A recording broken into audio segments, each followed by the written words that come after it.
so why couldn't x be negative for this function? Good. If I put a negative number in there, I can choose any negative number. And it's, say I put a negative 1 in, right? If I put a negative 1 in there, it's going to be 1 over negative 1. That gives me negative 1 minus 1. Now I have a square root of a negative 2. So that's no bueno. Can x equal 0?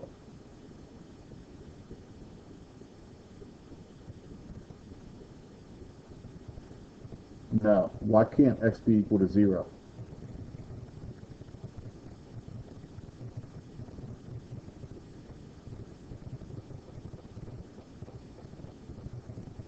Devon, you got that right. It's going to be, there's a 0 in the bottom. So I can't do 1 divided by 0.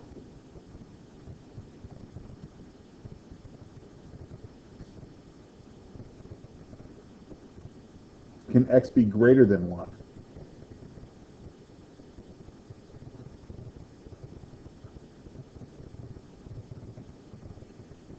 So let's,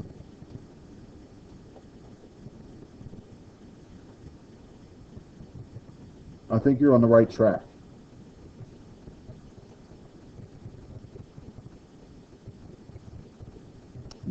I think you're on the right track.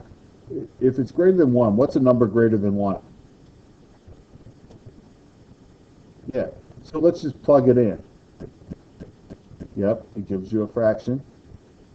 And then the fraction minus 1, 1/2 minus 1 gives me negative 1/2. Now I'm trying to, exactly. So it can't be greater than 1. So that would be no. Now it says, what's the domain of the function? So we determined it can't be 0, and it can't be greater than 1. Could it be equal to 1? Yeah, because that would give me the square root of 0, which is 0. So now when I look at the domain of the function, it can't be negative, it can't be 0, so it starts at 0 with a parenthesis, and it ends at 1 with a bracket, because it includes 1.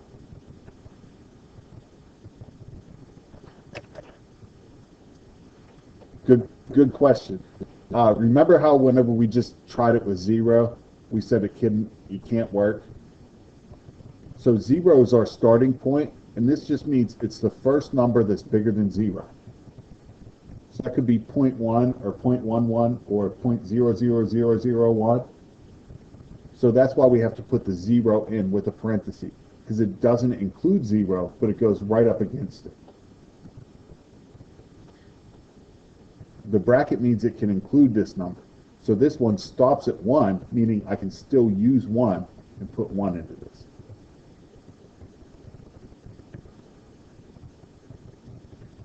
That makes sense?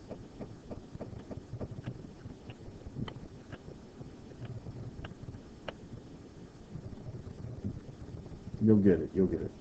The other way we can do this is if we go into Desmos and then post that as our assignment, minus the square root of x. Wouldn't that have been good to put in the video, but I forgot to click record again?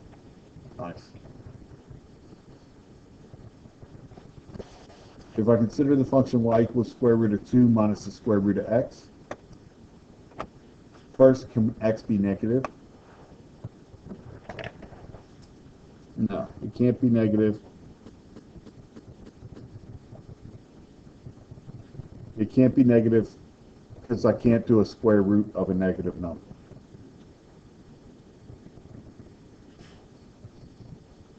Then it says, can the square root of x be greater than 2? Well, I'm going to put a number in that I can find a square root of.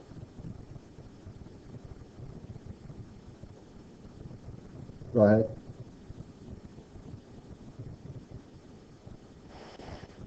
So it says the square root of x, can that be greater than 2? That means that this whole thing would be greater than 2.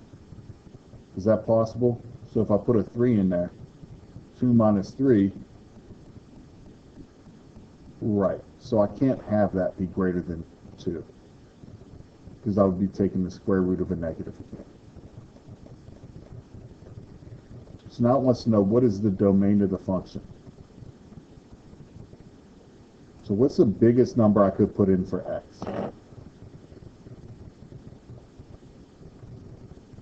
I need that square root of x to be equal to 2. That's correct.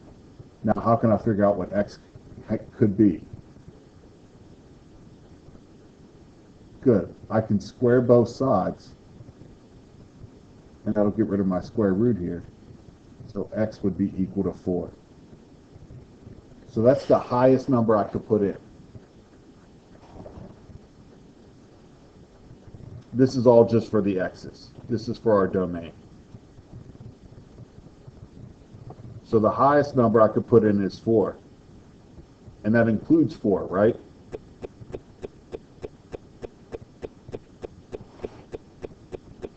Yeah. What's the lowest number I could put in?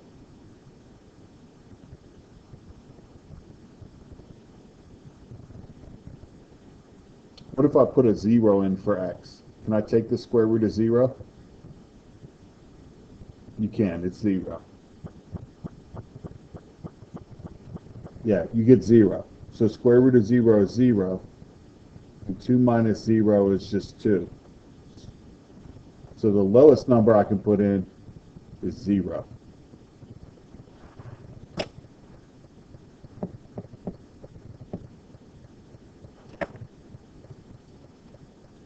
Because it's the lowest and it includes the point 0. I can actually plug the point 0 into this equation, and it'll still work.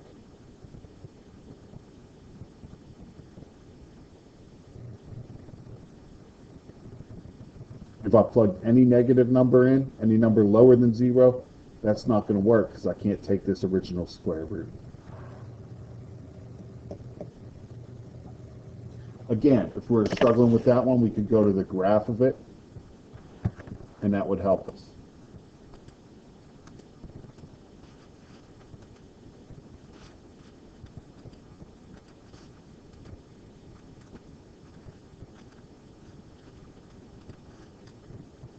So if I graph this now,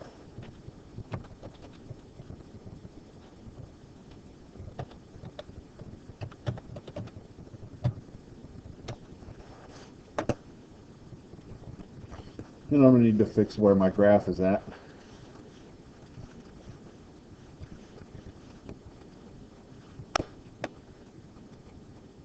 And look what I just learned. If you get away from there, if you just click the home button, it takes you back to there.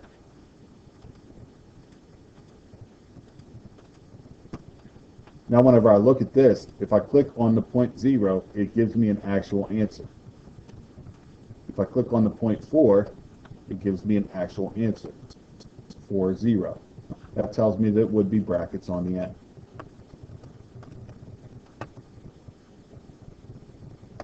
And there's no asymptote. There's no point where it's getting closer and closer to and stop.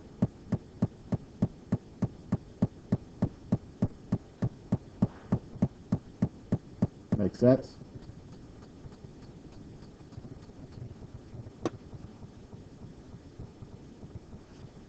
All right, well, since you're close, let's move on to something else.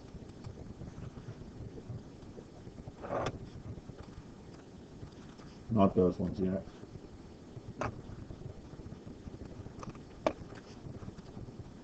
Oops.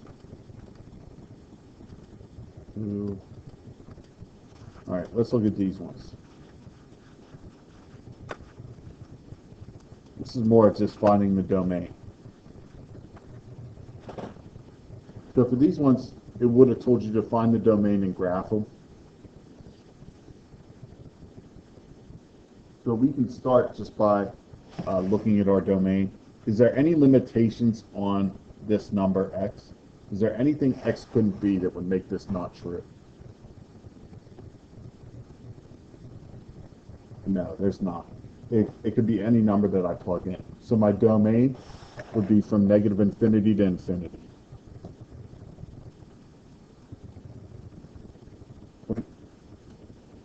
Yeah, you put any number in and you would still come up with an answer. And that's basically all you need to do to find the domain. Think of numbers that you can plug in to get an answer, and see if there's anything you could plug in that wouldn't give you an answer.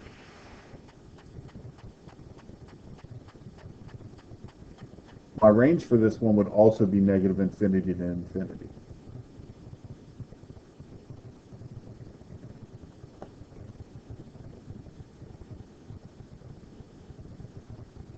The range is that because if I plug a huge negative number in here, right? So like say negative 10,000, that's going to give me 5 minus negative 20,000. So it's just minus a negative. That will give me a positive 20,005. If I plug a positive number in here, like say a huge positive number like negative 10,000 or positive 10,000, that's going to be 2 times 10,000, which gives me negative 20,000. 5 minus, wait, what did I just do? Sorry, 2 times 10,000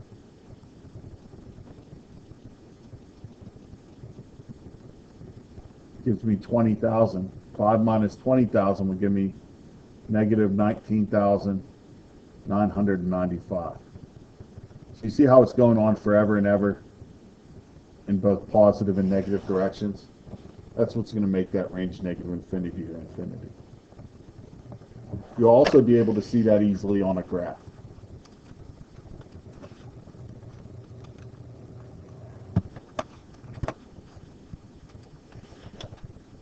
If I just do 5 minus 2x, you'll see that there's no stopping this graph. It'll go on forever. Both in my x's and my y's. So that's why they're both negative infinity to infinity.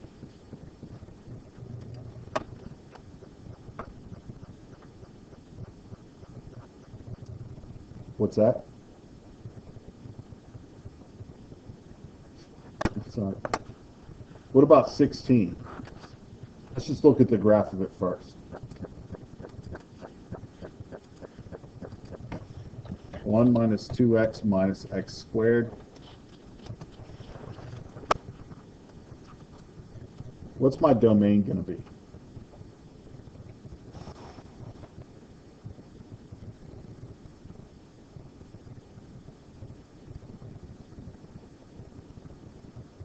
Is this ever going to stop on the axis?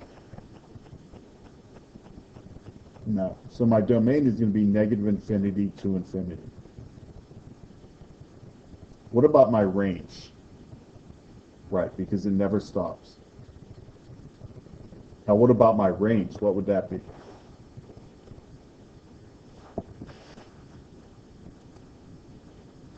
Well, if I look at my graph, what's the highest my graph goes?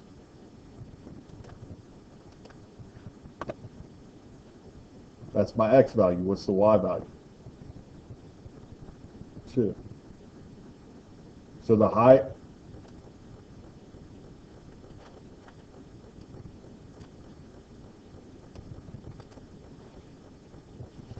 So the highest that this one goes is 2. What's the lowest this one goes?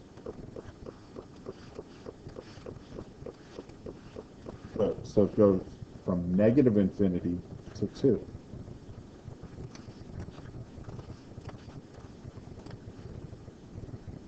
That's my range.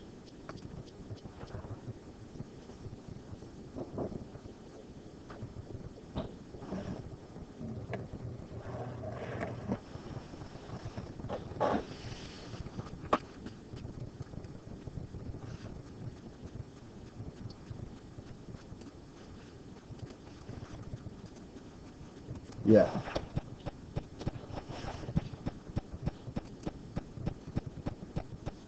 The absolute value of x, SQRT, UDS.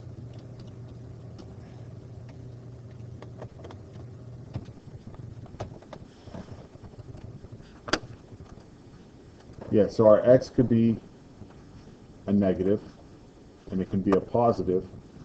So what's our domain?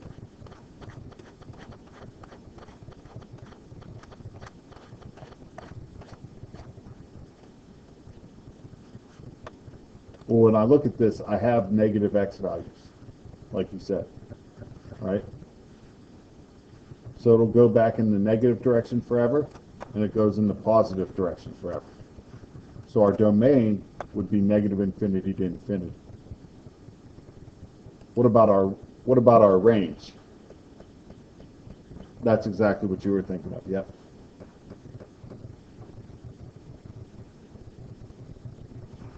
Right. So what would our highest point be? What about just keep going forever? Yep. Exactly.